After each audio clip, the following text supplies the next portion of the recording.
आज हम आपको एक प्रश्न आता है, एक तो आता है गद्यांश, एक आता है पद्यांश। पद्यांश कहते हैं हम श्लोक को, एक आता है नाट्यांश और एक अपठित गद्यांश आते हैं। उनमें से इस तरीका से कुछ प्रश्न पूछे जाते हैं। तो उनमें से एक हमारा प्रश्न है, अधोलिखित श्लोकम पठित्वा एताधारित प्रश्नानां उत्तराणि यथा निर्देशम लिखता।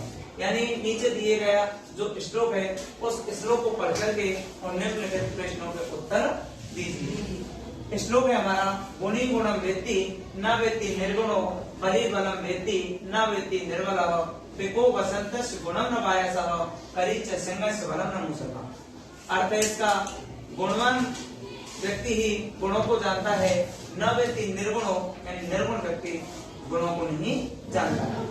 बलि बलम व्यक्ति यानी बलवान ही बल को जानता है, न व्यक्ति निर्बल यानी निर्बल बल को नहीं जानता है। देखो बसंत गुणम न पायसः, जो बसंत ऋतु होती है बसंत ऋतु के गुण को कोयल ही जानती है, पायस माने कौवा, कौवा नहीं जानता है। करी से यहाँ पर करी का मतलब होता है हाथी, हाथी शेर के बल को जानता है, न मूसक यानी चूहा और इसके बल को नहीं जानता है। ये इसका अर्थ हुआ। अब इसमें से प्रश्न कैसे बनते हैं? एक प्रश्न तो आएगा आपके लिए एक पद में, एक प्रश्न कैसा आएगा? एक पद में। एक आएगा आपके लिए पूर्ण वाक्य। तीसरा जो ऑप्शन बनता है वो है भाष्य कार्यम। भाष्य कार्यम में से दो प्रश्न पूछे जाते हैं, जो आपके या तो कर्तृपद और क्रियापद पूछा जाएगा, या फिर आपका विशेषण और विशेष में से पूछा जाता है, या विलोम पद पर्यायवाची, या संज्ञा पद के स्थान पर सर्वनाम पद। ऐसे प्रश्न आपसे भाष्य कार्यम के अंतर्गत पूछे जाते हैं। जो एक पदन है वो आपका 1 नंबर का आएगा, जो पूर्ण वाक्य है वो आपका 2 नंबर का आता है, और जो भाष्य कारण वाले हैं वो 2 नंबर का आता है। इस प्रकार से ये 5 नंबर के आते हैं। एक अपठित है वो 8 नंबर का आता है, तो आपके 23 नंबर के गद्यांश ही गद्यांश आते हैं। इसको छांटने के कैसे छांटेंगे देखिए। सबसे पहला है हमारा है गुणम वेत्ति, कौन गुण को जानता है? तो यहाँ पर कौन जानता था? गुणी। तो इसका उत्तर क्या हुआ? गुणी। ये आपका एक पद उत्तर हुआ था। तो गुणी गुणम वेत्ति यानी कह की जगह पे क्या आ जाएगा आपका? गुणी। दूसरा पूर्ण वाक्य में उत्तर देना है, और जो पूर्ण वाक्य में उत्तर देना है वो कैसे देना है? गजः कैसे बलम जानाति। गज माने क्या होता है? हाथी। और यहाँ पर क्या दिया था? करी। करी माने भी क्या होता है? हाथी। हाथी किसके बल को जानता है? सिंह।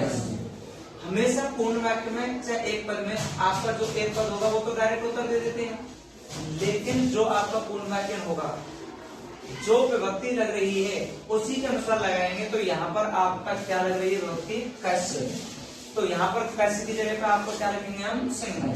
तो आपका प्रश्न होगा गजः, कस्य की जगह क्या हो जाएगा? सिंह। गजः सिंह से बलम जानाति, यानी हाथी शेर के बल को जानता है। फिर आ जाएगा आपका निर्बल, यानी निर्बल क्यों न जानाति, निर्बल क्या नहीं जानता है? तो निर्बल किसको नहीं जानता है?